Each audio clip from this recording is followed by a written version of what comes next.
2 weeks now, Marcos and his Zapatista army commanders have been driving triumphantly through Mexico. The Zappa tour, carefully cultivating the enigma and the myth of the man. When we caught up with them, it was in the southern state of Guerrero, the site of bloodshed between government and rebels in recent years. And what we heard from Marcos, rather dictatorially, he doesn't take questions, he only gives speeches. Well, it was tantamount to a declaration of war on the new government of Mexico. Guerrero, el estado en el que se sintetiza el drama nacional. This place symbolizes the trauma that is Mexico today. Enormous wealth in the hands of a few. Scandalous inequality that has people living in cardboard boxes next to the skyscrapers. Drug trafficking, government corruption.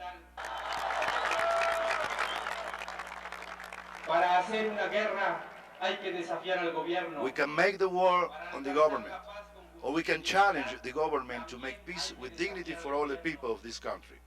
Let's take that challenge to the government, to Mexico City, together. Gracias.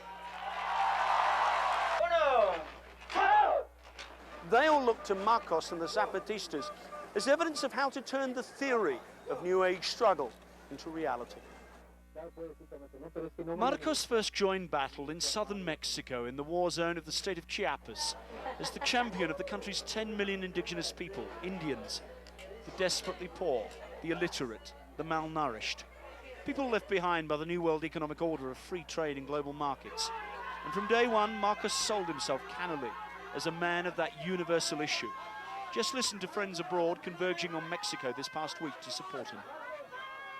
They made themselves known to the world on the day that the North American Free Trade Agreement came into effect, because it was going to have a direct impact on their people in Chiapas. So they're playing the role of making people aware that the globalization is really harmful to most people in the world.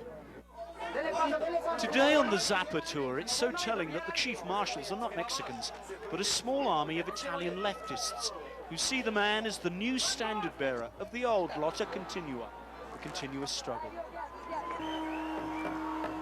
So telling as well that as Marcos heads to Mexico City, he now has the support in the capital of countless non-governmental organizations.